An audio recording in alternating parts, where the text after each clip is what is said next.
All India traditional wrestling এবং পেনক্রেশনের national championship অনুষ্ঠিত হয়। ইতিমধ্যেই প্রায় গোটা ভারতবর্ষের 21টি রাজ্যের খেলোয়াড়রা তাতে অংশগ্রহণ করেন, কিন্তু ত্রিপুরা রাজ্যের খেলোয়াড়দের বিভিন্ন ক্যাটাগরিতে স্বর্ণ থেকে শুরু করে ব্রোঞ্জ এবং রৌপ্য পদক জয়ীর সংখ্যা অনেকটাই। খেলোয়াড়দের পারফরমেন্স ত্রিপুরা রাজ্যের ছিল চোখে পড়ার মতো, এমনটাই জানিয়েছেন তাদের coach Ambar Ali. All India traditional wrestling এবং পেনক্রেশন 13তম ন্যাশনাল চ্যাম্পিয়নশিপ গোয়াতে অনুষ্ঠিত হয়। তাতে ত্রিপুরার কোচ মোহাম্মদ আম্বার আলীর নেতৃত্বে 4 জন খেলোয়াড় অংশগ্রহণ করে এবং দারুণ সফলতা অর্জন করে। এর মধ্যে সিনিয়র মহিলা বিভাগে 45 কেজি ক্যাটাগরিতে যথাক্রমে বেল্ট রেসলিং, নাগা রেসলিং এবং মাছ রেসলিং, অ্যামেচার এমএমএ লক্ষ্মী রানী সিনহা 4টিতেই স্বর্ণপদক অর্জন করে। সিনিয়র মহিলা বিভাগে 55 কেজি ক্যাটাগরিতে শিলা দেবনাথ একটি স্বর্ণপদক এবং একটি রূপোর পদক এবং 2টি ব্রোঞ্জ পদক অর্জন করে। আন্ডার 13 ছেলেদের বিভাগে রোহিত দাস 2টি স্বর্ণপদক এবং একটি রৌপ্য পদক অর্জন করে।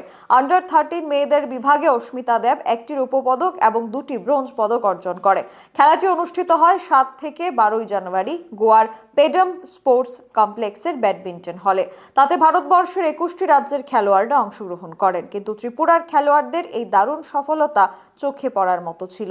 ইতিমধ্যে ত্রিপুরা ট্রেডিশনাল রেসলিং অ্যান্ড পেনক্রেশন অ্যাসোসিয়েশনের সভাপতি প্রশান্ত সিনহা সহ অ্যাসোসিয়েশনের সবাই ধন্যবাদ জানিয়েছেন প্রত্যেককেই। ত্রিপুরা প্লেয়ার ফোরামের সভাপতি লিটন রায় এবং অন্যান্য ত্রিপুরার কৃতি ব্যক্তিত্বরা তাদের ধন্যবাদ জানিয়েছেন। ত্রিপুরার এই টিম 17 জানুয়ারি ত্রিপুরাতে এসে পৌঁছবে। এই বিষয় নিয়ে কি বলছেন তাদের কোচ মোহাম্মদ আম্বার আলী, শুনবো। আমাদের সাথে এই মুহূর্তে রয়েছেন ত্রিপুরার কোচ মোহাম্মদ আম্বার আলী। প্রথমেই স্বাগত জানাচ্ছি আপনাকে সোশ্যাল বাংলায়। নমস্কার ম্যাম। ইতিমধ্যে একটা বড় সফলতা আমরা দেখলাম, আমাদের রাজ্যের একটা গর্ব, এবং সে বিষয়ে যদি আপনি বলেন অল ইন্ডিয়া ট্রেডিশনাল রেসলিং টিমের পক্ষ থেকে। ম্যাম, আসলে অ্যাকচুয়ালি এটা আমাদের গর্বের ব্যাপারই। আমার ত্রিপুরা থেকে পুরো টিমটা নিয়ে আসতে পারিনি, শুধুমাত্র 4 জন এসেছিলাম। আচ্ছা। এর মধ্যে লক্ষ্মীরা নিশিনা ও বারবারই ন্যাশনাল থেকে চ্যাম্পিয়ন হয়ে আসছে, আর 5বার ন্যাশনাল করেছে। ও 5বারতে ও গোল্ড মেডেলই নিয়েছে। প্রতিপক্ষ অনেক ছিল, কোনো সময় মণিপুর ছিল, নাগাল্যান্ড ছিল, কেরালা ছিল, মহারাষ্ট্র ছিল। এদেরকে হারিয়ে এইবার 4টা ইভেন্টে ও খেলেছে, যেমন বেল্ট রেসলিং, তারপরে নাগা রেসলিং, মাছ রেসলিং,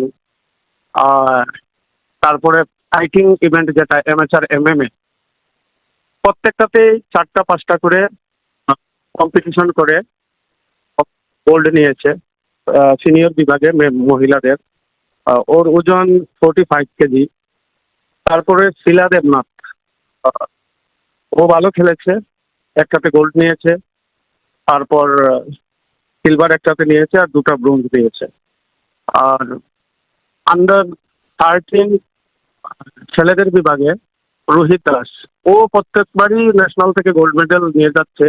এবারও ও ভালো রেজাল্ট করেছে, 2টা গোল্ড নিয়েছে, একটা বেল্ট রেসলিং থেকে নিয়েছে, আর একটা পেনক্রেশন ফাইটিং ইভেন্ট যেটা ওটা থেকে নিয়েছে।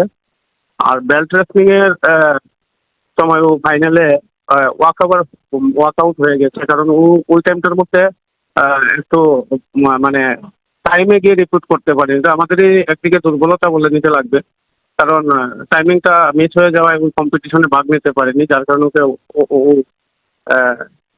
প্রতিপক্ষ জয় পেয়ে গেছে ফাইনাল ইভেন্টের। এর আগের ইভেন্ট ও জিতেছে, ওর আগের খেলাটাও জিতেছে। অস্মিতা দেব নতুন এইবার খেললো প্রথম। মাছ রেসিং এ ভালো খেলেছে, সেমিফাইনালেও খেলে জিতেছে, ফাইনালে গিয়ে ও হেরে যায়।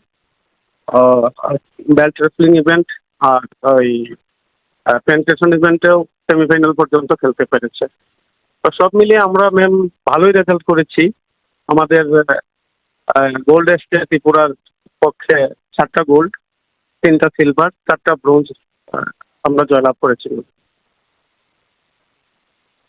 এবং এই সকল যারা খেলোয়াড়রা রয়েছেন তাদের এই যে সফলতা, ভবিষ্যৎ কি দেখতে পাচ্ছেন এই খেলোয়াড়দেরকে নিয়ে? ম্যাম দেখুন, ট্যালেন্ট ব্যাপারটা গ্রাম থেকে উঠে আসে। আমাদের ত্রিপুরা রাজ্যের বর্তমানে স্পোর্টসের যে ব্যাপারটা আছে, স্পোর্টসের আগে একটা মার্শাল আর্টের এমন একটা পরিবেশ ছিল, এক ব্যক্তিত্বের আন্ডারে ছিল ম্যাম। ওটা থেকে আমাদের ত্রিপুরা স্পোর্টস এখন বেরিয়ে আসছে। এর মধ্যে আমি একটা নাম না নিলে পারছি না ম্যাম, অনেক বড় অবদান আমাদের চিফ মিনিস্টার স্যারের বড় ভাই রতন শাহ স্যার। উনি অনেক অনেক করেছেন ত্রিপুরার ছেলে মেয়েদের জন্য। আমাদের স্পোর্টস মিনিস্টার স্যার আমাদেরকে অনেক সহযোগিতা করেছেন। আমরা গতবার বেল্ট রেসলিং ইভেন্টটা নর্থ ইস্ট অলিম্পিক গেমসের আমরা পার্টিসিপেট করেছিলাম। ওখান থেকে আমরা বেল্ট রেসলিং ইভেন্ট থেকে ত্রিপুরা দুটো রেজাল্ট দিয়েছিলাম, দুটো ব্রোঞ্জ এসেছিল। আর ন্যাশনাল লেভেলে ম্যাম এই আজকে ত্রিপুরা 7 বছর ধরে হচ্ছে। তো ফিউচার বলতে ভালো ফাইটার যারা মার্শাল আর্ট করে তাদের মধ্যে যেমন মনে করুন প্রথমত রেসলিং যে কুস্তির ইভেন্টগুলা ওটার প্রয়োজন থাকে, তারপরে ফাইটিং ইভেন্ট ওটার প্রয়োজন থাকে।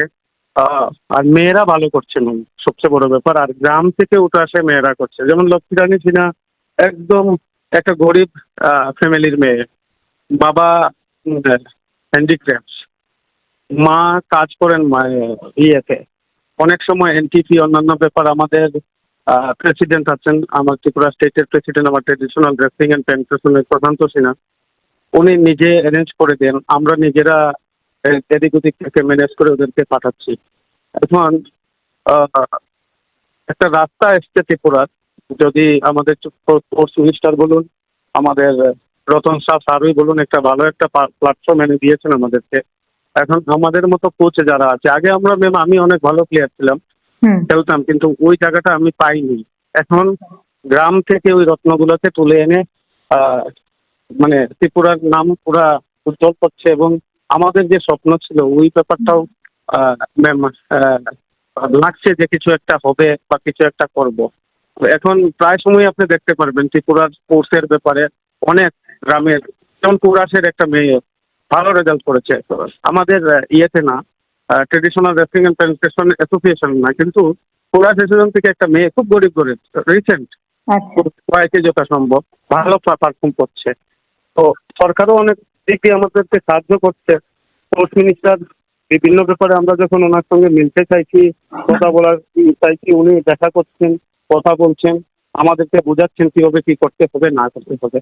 আর ম্যাম বেল্ট রেসলিং এর ব্যাপারে আমি একটা ব্যাপার বলি, আমাদের মাননীয় প্রধানমন্ত্রী কিন্তু ওই এই ইয়েতে অ্যাড হওয়ার জন্য, ওই নর্থ ইস্ট অলিম্পিক গেমসে অ্যাড হওয়ার জন্য উনি একটা শংসাপত্র আমাদেরকে দিয়েছেন। আমাদের মুখ্যমন্ত্রী আমাদেরকে একটা শংসাপত্র দিয়েছেন অ্যাড হয়েছে বলে। তো ট্রেডিশনাল গেমগুলো ম্যাম এখন পিছিয়ে নেই, অনেক এগিয়ে যাচ্ছে। আশা করি ভবিষ্যতে প্লেয়াররা যদি ভালো খেলতে থাকে, এইভাবে আমরা ওই পরিবেশটা ধরে রাখতে পারি, ত্রিপুরা অনেক এগিয়ে যাবে এবং ভারতকেও ত্রিপুরার ছেলে মেয়েরা